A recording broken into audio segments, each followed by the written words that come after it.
అయితే ఇక్కడ వాళ్ళు మాట్లాడే ఏ మాటలైనా చూసుకుంటే, వాళ్ళు ఏదైతే విమర్శలు చేయడం గాని, లేదంటే వాళ్ళు ప్రెస్ మీట్‌లో మాట్లాడడం గాని, ఏది చూసినా గాని, యువతల వైపు నాయకుల్ని ఏదో నిజంగా వాళ్ళ నుంచి నిజంగా నష్టపోయిన వ్యక్తులు ఎవరైతే ఎలా అయితే మాట్లాడతారో, వాళ్ళు కుటుంబాన్ని గాని, లేతే వాళ్ళని గాని, వాళ్ళ జీవితాన్ని గాని, లేతే వాళ్ళ లైఫ్‌ని గాని నష్టపోయిన వ్యక్తులు ఎలా మాట్లాడతారో, ఆ విధంగా మాట్లాడే విధంగా వాళ్ళు వాయిస్ అనేది ఇవ్వడం జరిగింది. హ్మ్. ఈ పర్సన్ చూసుకుంటే పోసాని కృష్ణమురళి గారు గాని, హ్మ్. ఆయన మరీ అంటే ఆయన నిజంగా ఏదో కోల్పోయినట్టుగానే మాట్లాడినట్టుగా ఆయన మాట్లాడతాడు. మరి ఎందుకని అలా మాట్లాడతారు? అంటే ఏం ఏం జరిగింది? లేదు. డబ్బుల గురించండి. డబ్బు కోసమే ఇదంతా.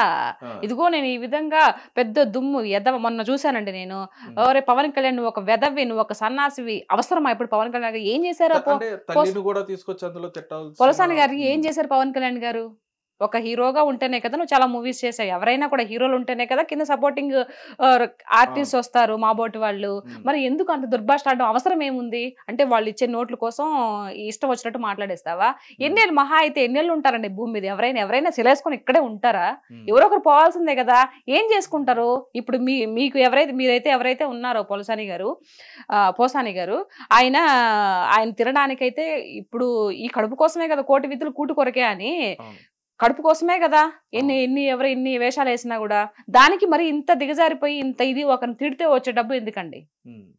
నోటుకొచ్చినట్టు మాట్లాడి ఆయన ఎన్ని మాటలు మాట్లాడి పవన్ కళ్యాణ్ గారిని హ్మ్. మరి అది తప్పు కదా మరి మీరు మందలించాలి కదా మాట్లాడకూడదు అని చెప్పేసి ఇవంతా కావాలని చేసిందని మీకు అర్థం కావట్లేదా డబ్బుల హ్మ్. గురించి తీసుకొని ఎవరు ఎందుకు మాట్లాడతారు ఏ లాభం లేకుండా ఎందుకు మాట్లాడతారు నేను మాట్లాడుతున్నా నేను ఒక్క పైసా ఆశించకుండా కూటమి ప్రభుత్వం నుంచి నేను ఏ పార్టీ అని ఎప్పుడు చెప్పలేదు ఇప్పటి వరకు నేను డిక్లరేషన్ ఇవ్వలేదు హ్మ్. నేను మాట్లాడుతున్నానంటే నాకు ఏదైతే ఇంతకు ముందు ప్రభుత్వం ఆంధ్ర రాష్ట్రంలో 5 ఏళ్ళుగా చూశాను కాబట్టి అది ఒక బాధతో నేను మాట్లాడుతున్నా ప్రజల్లో ఒకదానిలాగా మాట్లాడుతున్నా నేను ఏ హ్మ్. పార్టీకి సపోర్ట్ గా మాట్లాడడంలా ఓకే. అంటే చాలా మంది గూడా అనుకున్నారు ఈవిడకి ఆ ప్యాకేజ్ వస్తుంది ప్యాకేజ్ ఈవిడకి. ఎక్కడి నుంచి వస్తదండి? హ్మ్. నాకు అసలు నిజంగా అట్లాంటిది ఒకటి ఉంది గూడా అని గూడా తెలీదు నాకు. మరి హ్మ్. ఎవరిస్తారు ప్యాకేజ్? అయినా నేను ధైర్యంగా మాట్లాడడం లేదా? మీరు రాజకీయ పరంగా మాట్లాడండి. ప్రజలకి ఏదైనా అన్యాయం జరిగితే మాట్లాడండి. హ్మ్. ఎవరో ఏదో ఇస్తే ఆ డబ్బులు తీసుకొని ఇష్ట ప్రకారము ఈ బూతులు తిట్టేస్తాను అని అంటే అది కరెక్ట్ కాదు కదా! పైన భగవంతుడు కూడా దాన్ని క్షమించడు. హ్మ్. హ్మ్. రైట్. అంటే ఆహ్, రాజకీయాల్లోకొచ్చిన తర్వాత చాలా వరకు అందులో ఉండి అనుభవించిన తర్వాత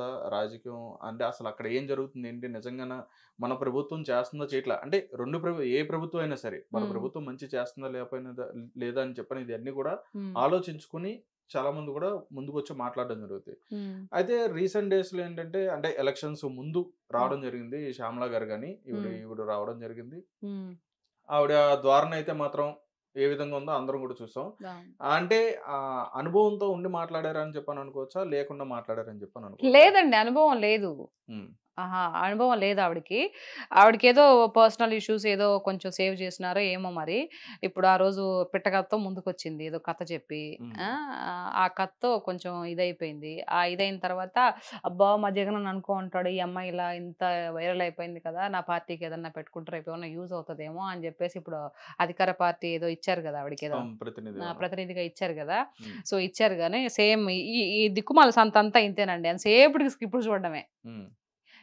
ఒక మనిషి మంచి పనులు చేస్తే స్క్రిప్ట్ చూడనవసరం అవసరంలా. హ్మ్. ఆల్రెడీ ఏదన్నా ఒక పేపర్ చూసినప్పుడు, లేదంటే న్యూస్‌లో ఇన్నప్పుడు ఆల్రెడీ ఉండిపోతాయి. హ్మ్. ఇప్పుడు నేనేం స్క్రిప్ట్ చూసి మాట్లాడుతున్నానా? హ్మ్. ఆ! అంటే అందులో స్క్రిప్ట్ చూడకుండా మాట్లాడేవాళ్ళు ఎవరైనా ఉన్నారంటారా? అంటే మీరు ఎవరు? అంటున్నారు కదా! స్క్రిప్ట్ చూసి మాట్లాడతారని. ఎవరు? ఆ! వైఎస్ఆర్‌సీపీలో ఎవరైనా స్క్రిప్ట్ చూడకుండా మాట్లాడేవాళ్ళు చూడకుండా ఉన్నారా? మాట్లాడేవాళ్ళు ఎవరు లేరుగా? ఆ! అందరూ చూసి మాట్లాడేవాళ్ళు గదా! అవునా? ఆ! నాకు తెలిసి మేబీ మా రోజక్క అనుకుంటా. మా రోజక్క మాట్లాడుతది. ఓహో! తిట్టడంలో మాట్లాడుతది. హ్యాట్స్ ఆఫ్ రోజక్క నీకు. కొంచెం పర్లా. ఓకే. రోజక్కకి టాలెంట్ ఉంది. హ్మ్. రాజకీయ పరంగా కొట్లాడే ఇది ఉంది గానీ, బట్ ఆవిడ ఆ యొక్క పదజాలం ఏదైతే ఉందో, అబద్ధాన్ని కూడా నిజంగా చేసి చెప్పి ఇది చేస్తది కదా! ఆ హ్మ్. టాలెంట్ ఉంది కానీ, బట్ అలాంటి రాజకీయంలో పనికిరావు. హ్మ్. ఏదైనా వాస్తవాలు మాట్లాడాలా, వాస్తవాలు ఏదన్నా మిస్టేక్ జరిగినప్పటికీ దాన్ని చాలా ఇదిగా చెప్పుకోవాలా. హ్మ్. అంతేగాని నోటికొచ్చినట్టు, నీకు గాడిదకొచ్చినట్టు 20, 50 ఏళ్ళొచ్చుండయి ఇట్లాంటి మాటలు మాట్లాడకూడదు. హ్మ్. నాకు అయన్నీ ఇంటుంటే పవన్ కళ్యాణ్ గారు అన్ని మాటలన్నీ ఇంటుంటే నిజంగా భలే కోపమొస్తదండి ఆవిడని చూస్తే. హ్మ్. పర్సనల్‌గా ఆవిడంటే నాకేం ఇది లేదు కానీ, బట్ ఇలాంటి మాటలన్నీ ఎందుకు మాట్లాడతారు? అక్క మీరు మంచి ఇదిలో ఉన్నారు. మంచి ఎమ్మెల్యేగా, ఎంపీగా గెలిచి ప్రజలకి మీరు సేవ చేశారు. అట్లాంటప్పుడు హుందాతనంగా మాట్లాడి జగన్మోహన్ రెడ్డి గారికి కూడా అట్లా అనిపిస్తది నాకు కొన్ని సార్లు. ఎందుకురా బాబు ఇంత హుందాతనంగా మాట్లాడొచ్చు కదా! ఇంత ఆస్తులున్నాయి, ఇంత పాస్తులున్నాయి పోయేటప్పుడు ఏం నెత్తిన పెట్టుకొని పోతారు? వైఎస్ రాజశేఖర రెడ్డి గారు ప్రజల్లో ఒక దేవుడిలాగా గుడి కట్టారు అందరూ. ఎంత మంచి పేరుని సంపాదించుకున్నాడు. ఆయన అనుకోకుండా పాపం చనిపోయాడు. ఏమి నెత్తిన పెట్టుకొని పోయాడు? ఎవరైనా ఏం నెత్తిన పెట్టుకొని పోతారు? నోట్లో మాట జాగ్రత్తగా మాట్లాడాలి కదా! అనేది నాకు అనిపిస్తది కొన్నిసార్లు. సో ఈ ఇంటర్వ్యూ ద్వారా ఇన్నా పర్వాలేదండి. తెలుసుకున్న మారినా పర్వాలేదు. 10 సార్లు చెప్తే ఒక్కసారి ఇంటర్ ఏమో అందుకని మీరు వీడియోలు పెడతా ఉంటారా? ఇంటర్ ఏమో అనే ఒక బాధ, ఒక నమ్మకం అన్నమాట. అంతే. రైట్ అండి. అంటే ఇప్పుడు నేననేది ఏంటంటే జనరల్‌గా ఇప్పుడు మీరు అన్నట్టుగానే వాళ్ళ లాంగ్వేజ్ గాని ఎవరిదైనా సరే ఏ పార్టీలో అయినా సరే వాళ్ళ మాట్లాడే విధానం ఎలా ఉంటదంటే చాలా అబ్యూజింగ్‌గా మాట్లాడుతూ ఉంటారు. రకరకాలుగా మాట్లాడుతూ ఉంటారు. పదజాలం అనేది చాలా దారుణంగా దూషిస్తూ అన్‌పార్లమెంటరీ లాంగ్వేజ్ యూజ్ చేస్తూ మాట్లాడుతూ ఉంటారు. కానీ మీరు ఫస్ట్ అన్నారు ప్రజల చేత ప్రజల కొరకే ఎన్నుకున్న ప్రతినిధులే అయితే నిజంగా ప్రజలకి ఇప్పుడు ప్రతి ఒక్కరు కూడా ఇప్పుడు చూడనోళ్ళు అంటే ఎవరు ఉండరు.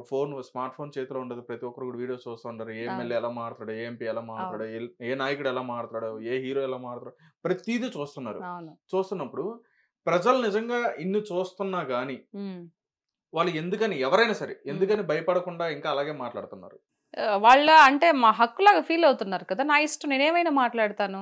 ఇప్పుడు నేను మంచిగా మాట్లాడుతున్నాను. అదే చెప్తున్నాను కదా. ఇప్పుడు నేను మంచిగా మాట్లాడుతున్నాను కదా వీడియోస్. నేనేం బూతులు తిట్టట్లేదు కదా. అది నా హక్కు. వాళ్ళు కూడా బూతులు తిట్టడం వాళ్ళ హక్కుగా ఫీల్ అవుతున్నారు. Simple logic. ఓహో రైట్. అంటే దాని వల్ల ఏంటండి లాభం? ప్రజలకు ఏం వస్తుంది అందులో? వాళ్ళకి ఏమీ రాదు. అదే మూర్ఖత్వం అంటే అదే అనమాట. వాళ్ళకి ఈ విధంగా మాట్లాడితే మనకేం రాదురా బాబు. ఏమైనా జగన్ దగ్గర నుంచి ఒక బిస్కెట్ వస్తుందేమో కానీ మిగతా సంబంధించి రాజకీయ పరంగా ఎదగలేరు అనే ఒక చిన్న లాజిక్, చిన్న పాయింట్ మిస్ అయిపోతున్నారు నాయకులు ఎవరైనా సరే. అందరు మంచి వాళ్ళేనండి. మనుషుల్లో చెడ్డవాళ్ళు ఇట్లా ఉండరు. వాళ్ళ యొక్క వ్యక్తిత్వం బట్టి వాళ్ళ యొక్క ఇది ఉంటది అంతే. ఇంకా అంతకు మించి ఏం లేదు. కూటమి ప్రభుత్వంలో ఉన్న వాళ్ళందరూ కూడా మంచి నాయకులేనా? మంచి నాయకులు చెడ్డ నాయకులు నేను అన్ను. ఏదైతే కూటమి ప్రభుత్వం ఎవరైతే పైన నాయకుడు ఎవరైతే ఉన్నాడో ఆయన గొప్పవాడు, ఆయన మంచివాడు. కింద ఉండే వాళ్ళు మంచి వాళ్ళ గొప్ప వాళ్ళని నేను చెప్పను. ఆయన గొప్ప వాళ్ళ దగ్గర కింద ఉండే వాళ్ళంతా గొప్ప వాళ్ళగానే ఉంటాయి. ఎందుకంటే ఆయన దగ్గర కుప్పి గొంతులు పనికిరావు. మనం చూసారు కదా, ఒకరిని సస్పెండ్ చేశారు. సో కాబట్టి ఎవరైనా అట్లాంటి ఎదవేషాలు ఏమన్నా వేసే వాళ్ళు ఉన్నా కూడా సెట్ చేసుకుంటారు. దాని గొప్పతనం ఎవరిది? లీడర్ది గొప్పతనం.